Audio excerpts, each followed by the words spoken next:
नाहि प्रपश्यामि मम अनुपदयात् यच्छोकम् अशुच्छोषणम् इन्द्रियाणाम् अवापया भूमौ अस्पतनं हृद्यदम् राज्यं सुराणाम् अपि चाधिपत्यम्। यदि मुझे पूरी पृथ्वी का धन संपन्न और बिना किसी रुकावट के राज्य भी मिल जाए और देवताओं की तरह स्वर्ग का शासन भी मिल जाए, तब भी यह शोक दूर नहीं होगा। सरल गीता पढ़े, समझे, अपनाएं। उच्चारण अभ्यास, दूसरा अध्याय, श्लोक 8। ओम नमो भगवते वासुदेवाय। नारायणं नमस्कृत्य नरं चैव नरोत्तमं देवीं सरस्वतीं व्यासं ततो जयमुदीरयेत्। इस भाग में हम इस श्लोक का सही उच्चारण सीखेंगे। अब ध्यान से सुनिए और मेरे बाद स्पष्ट रूप से दोहरा। ना ही प्रपश्यामि, प्रपश्यामि मम अपनोदयात्, अपनोदयात् यत् शोकम्, शोकम् उच्छोषणम्, उच्छोषणम् इन्द्रियाणाम्, इन्द्रियाणाम् अवाप्य, अवाप्य भूमौ, भूमौ अस्पतनम्, अस्पतनम् रिद्ध्यधम्, रिद्ध्यधम् राज्यं, राज्यं सुराणां, सुराणाम् अपि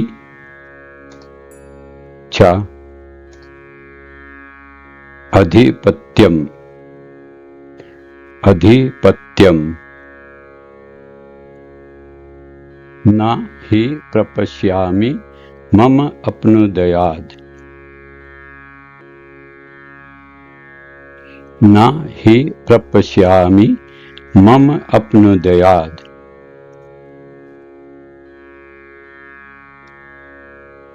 यत् शोकम् उच्छोषणम् इन्द्रियाणाम्, यत् शोकम् उच्छोषणम् इन्द्रियाणाम्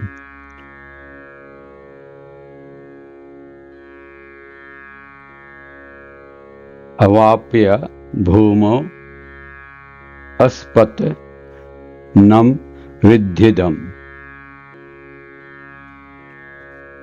अवाप्य भूमौ अस्पतनं रिद्ध्यदम्।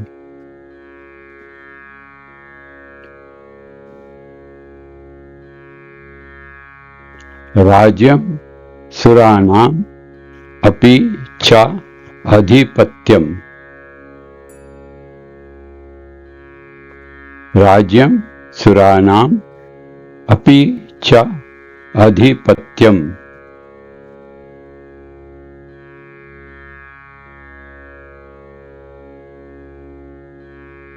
न हि प्रपश्यामि मम अपनोदयात्,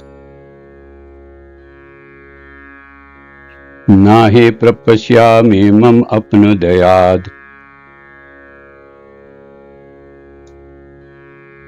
यच्छोकम् उच्छोषणम् इन्द्रियाणाम्,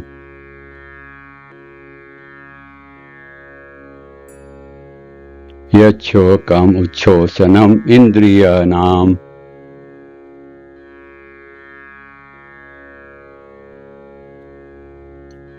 अवापया भूमो अस्पतनं हृद्यदम् अवापया भूमो अस्पतनं हृद्यदम्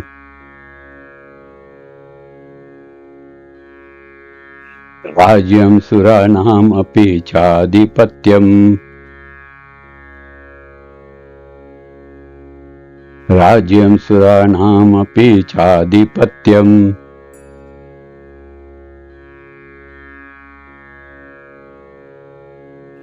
नाहि प्रपश्यामि मम अपनुदयात् यच्छोकम् उच्छोषणम् इन्द्रियाणाम्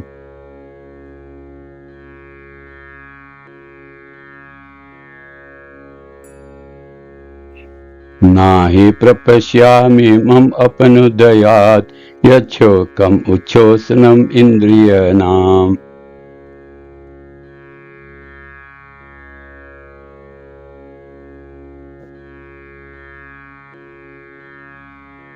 अवाप्य भूमौ अस्पतनं हृद्यदम् राज्यं सुराणाम् अपि चाधिपत्यम्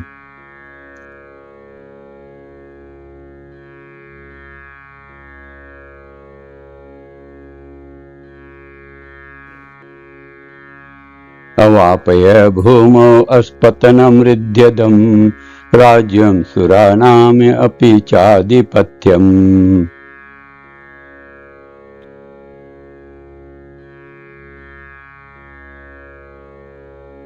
नाहि प्रपश्यामि मम अनुपदयात् यच्छोकनमुच्छोषणम् इन्द्रियाणाम् अवापया भूमौ अस्पतनं हृद्यदम् राज्यं सुराणाम् अपि चाधिपत्यम्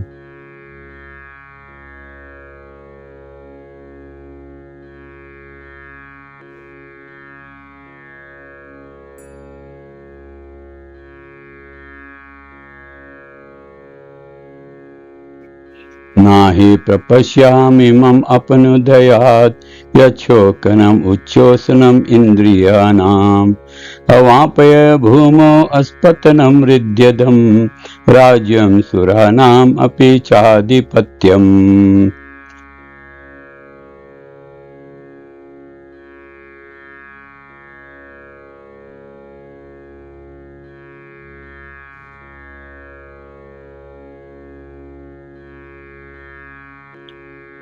सिनोनिम्स ना नहीं, ही निश्चय ही, प्रपश्यामि देखता हूँ, मम मेरा, अपनुदयात् दूर कर सके, यत जो, शोकम शोक, उच्छोषणम सुखाने वाला, इंद्रिया नाम इंद्रियों,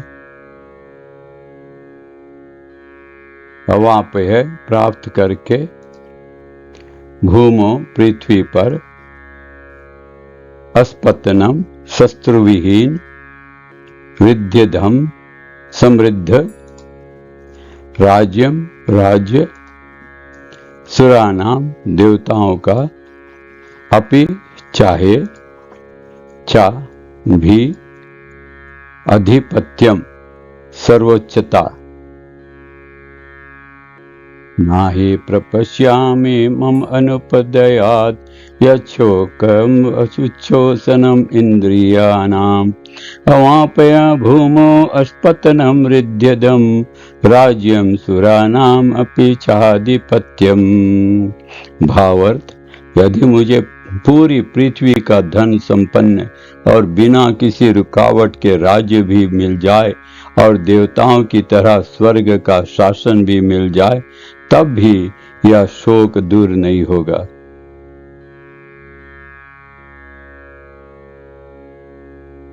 ने धर्म और सदाचार के आधार पर कई तर्क दिए, लेकिन वह समझ गया कि अपने गुरु भगवान कृष्ण की मदद के बिना वह अपनी असली समस्या का हल नहीं ढूंढ सकता। उसका ज्ञान उन परेशानियों को दूर करने में बेकार साबित हो रहा था जो उसे भीतर तक कमजोर कर रही थीं। उसे महसूस हुआ कि केवल कृष्ण जैसे सच्चे आध्यात्मिक गुरु ही उसकी मदद कर सकते हैं। पढ़ाई, विद्वता या ऊंचा पद, ये सब जीवन की गहरी समस्याओं को हल नहीं कर सकते। सही गुरु वही है जो पूरी तरह कृष्ण भावनामृत में स्थिर हो। भगवान चैतन्य ने कहा है कि जो कृष्ण के विज्ञान को जानता है, चाहे वह किसी भी जाति का हो, वही सच्चा गुरु है। किबा विप्र, किबा न्यासी, शूद्र, केने, नए, आ ये कृष्ण तत्व वेत्ता से गुरु है। वैदिक साहित्य में भी कहा गया है, षट्कर्म निपुणो विप्रो मंत्र तंत्र विशारदः वैष्णवो गुरुर्न स्याद् वैष्णवः श्रवपचो गुरु, कि अगर कोई विद्वान ब्राह्मण वैष्णव नहीं है तो वह गुरु बनने के योग्य नहीं है, लेकिन एक शूद्र यदि वह सच्चा वैष्णव है तो गुरु बन सकता है। जन्म, बुढ़ापा, बीमारी और मृत्यु, ये समस्याएं धन या आर्थिक विकास से खत्म नहीं होती। दुनिया में कई ऐसे देश हैं जहां बहुत सुविधाएं और संपन्नता है, लेकिन असली समस्याएं फिर भी बनी रहती हैं। असली सुख तब मिलता है जब हम कृष्ण भक्ति में स्थित सच्चे गुरु के मार्गदर्शन में गीता और भागवत का ज्ञान अपनाते हैं। अगर सांसारिक सुख और धन कमाने से मन की पीड़ा मिट सकती तो अर्जुन ये कहता कि दुनिया का सबसे बड़ा राज्य या स्वर्गलोक भी उसके शोक को दूर नहीं कर सकते। इसलिए उसने कृष्ण भक्ति का आश्रय लिया। यही असली शांति